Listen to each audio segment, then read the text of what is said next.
Bueno, a ver, voy a continuar con el programa y yo le tengo que agradecer al doctor José Luis Sardón, ex magistrado del TC, por haber aceptado esta entrevista. Pero antes, tengo que decirles a todos los papás que, como yo, por supuesto, estamos a puertas del nuevo año escolar. Footloose tiene lo mejor en zapatillas y zapatos de cuero desde 89.90 soles y accesorios desde 39.90 soles para los más pequeñitos de la casa, por supuesto, con sus personajes favoritos. Footloose no solo ofrece calzados, también está comprometido a crear conciencia y fomentar un ambiente escolar seguro y positivo con su campaña Más Juego, Menos Bullying. Ya iniciaron sus actividades junto a la ONG Cambiando Vidas. Por ejemplo, tienen conversatorios psicológicos, conversatorio con psicólogos especializados para prevenir el bullying en algunos colegios de Lima. La injerencia de marcas como Footloose es crucial con estas problemáticas nacionales. Gracias, Footloose, por acompañarnos todas las noches. El doctor José Luis Sardón ha dicho cosas bien serias. Él presentó además quejas contra los fiscales José Domingo Pérez y Rafael Vela en control interno de la Fiscalía. Les abrió un proceso disciplinario y vamos a ver en qué ha quedado todo este proceso. Pero él ha dicho una frase bien dura. Ha dicho que Pérez y Gustavo Gorriti han instrumentalizado la justicia en el Perú. ¿Sigue pensando lo mismo? Digamos, doctor Sardón, ¿ha exagerado o hoy día piensa el doble? No sé. Pienso lo mismo. Creo que efectivamente estos señores han instrumentalizado la administración de justicia en el Perú. Han instrumentalizado políticamente, me refiero. ¿No? Por supuesto, todas las personas tenemos derecho a tener ideología, y no solamente derecho, sino es parte de la naturaleza humana, una ideología. Pero evidentemente las personas encargadas de administrar justicia no pueden tener posiciones extremistas o fanáticas, ¿no? Y sobre todo de encono y de odio hacia determinados grupos o grupos políticos o partidos políticos. Entonces, ¿y usted siente que ha pasado eso? Que el odio, que la ideología... Así es. Yo veo que en el señor Gustavo Gorriti, por ejemplo, él siempre se parapeta, se protege, ¿no? Usa el periodismo como una coartada, ¿no? Y él tiene una agenda política muy clara. Y él tiene todo el derecho a hacerlo, pero no presentándose como un periodista, ¿no? Y reclamando todas las licencias que le corresponden a un hombre de prensa. Él tiene una agenda política y no presenta la información de una manera objetiva, ¿no? Como corresponde al periodismo, sino que él sesga siempre las noticias, dice cosas que son un poco ciertas, ¿no? Son 10% ciertas y 90% se las inventa, ¿no? Hace poco hemos visto, por ejemplo, en Panamá, cómo inclusive hizo un montaje con un cheque, ¿no? Con una fotocopiadora. Ese tipo de cosas también yo creo que las ha hecho acá. Entonces, eso respecto de Gorriti. En el caso de Pérez es mucho más grave, porque este señor es un funcionario público. Entonces, él tiene todo el derecho de entrar a la política, pero no utilizando el Ministerio Público, ¿no? El Ministerio Público y el Perú está mucho más allá que él, ¿no? Entonces, él debería tener respeto por las instituciones que él no las ha creado y él se las debe al pueblo peruano. Entonces, es muy grave. Y todos recordamos, yo también creo que Pérez tiene todo el derecho, si quiere, de ser antifujimorista, antiaprista, anticomunista, anti lo que sea. Así es. Y lo recuerdo además con su megáfono, gritando, en fin. Pero usted ha ido lejos porque dice que se coordinó, que sus testimonios se filtraron y se coordinaron, que hubo una coordinación con el IDL que dirige Gorriti. Exactamente. Eso fue lo que ocurrió. ¿Por qué está tan seguro de que hubo una coordinación? Porque yo recibí una llamada, ¿no? Y era la primera vez, la verdad, de que el IDL me llamaba directamente el día lunes 2 de diciembre del año 2019. Fue el día que elegimos a Marianela Ledesma como presidente del Tribunal Constitucional, alrededor de las 2 de la tarde, poco después de almorzar. Me llamó Romina Mela. ¿Ya? Se identificó y dijo que quería conversar conmigo respecto a reflexión democrática, lo cual me llamó la atención, ¿no? ¿Qué tenía O sea, ¿cuál era el interés del IDL sobre Reflexión? Entonces, tuvimos una larga conversación. ¿Qué era Reflexión Democrática? Reflexión Democrática era una ONG que habíamos fundado el año 2004, o sea, en ese momento 15 años antes, ¿no? Y de la cual yo estaba ya totalmente desligado. Yo entré al tribunal en el 2014 y dejé mi puesto de vocal en el Consejo Directivo de Reflexión.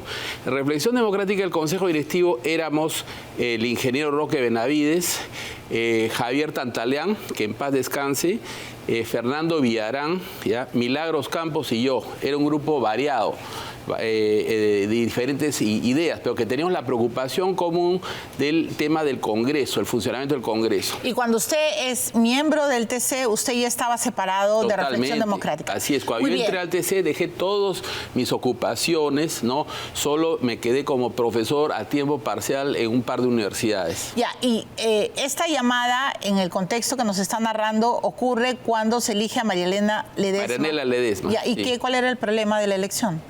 No lo sé. ¿Por qué le llamaban?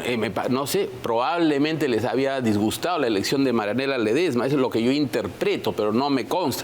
Pero sí era un tono, digamos, un poco de disgusto, ¿no? Y recuerdo también que hacia el final, sí, un poquito, me sacó de mis casillas porque me empezó a preguntar cuál era el interés de las empresas que apoyaban a Reflexión. O sea, yo le dije, me imagino que el mismo, que el interés de Soros, ¿no? Para apoyar a ustedes. ¿no? O sea, cuando hay ONGs, ¿no? en una sociedad democrática, obviamente las ONGs reciben aportes de ciudadanos, de empresas, ¿no? Y nadie tiene derecho a estar cuestionando los motivos de eso, ¿no? Todavía, peor todavía cuando se viene de otra ONG, ¿no? Entonces, me pareció que era totalmente inapropiado cuestionar los motivos de quienes financian. Pero el fiscal Pérez creía que usted era el mecenas de Keiko. No, eso fue... Eso fue después. Así es, eso fue el día lunes 2 de diciembre. Ya. El día miércoles 4 yo recibí una citación del fiscal Pérez para dar una prueba, un testimonio para el caso de Odebrecht, que yo me llamó mucho la atención, no sabía a qué venía eso, ¿no? Y 2 semanas después di mi declaración testimonial, ¿no? Y el interrogatorio fue básicamente alrededor de Reflexión Democrática. O sea, lo mismo que me había preguntado antes el IDL.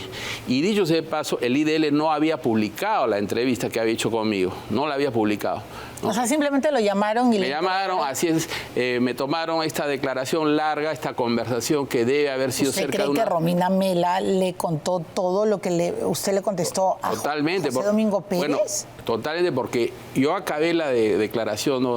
Con Pérez, ¿no? ¿Ya? Pedí mi copia, me dijeron que ya me la darían, en fin, no me dieron la copia de la declaración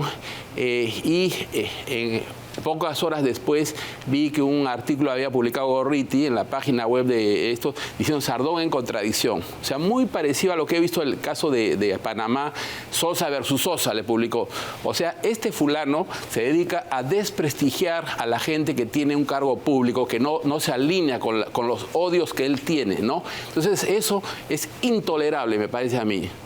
¿Ya? Eso él publicó, o sea, él había cotejado, no sé cómo había tenido acceso a mi declaración ante Pérez con la entrevista que le había dado a su colaboradora y que no había publicado, ¿no? Ahora, evidentemente querían desacreditar su voto en el habeas corpus de Keiko Fujimori.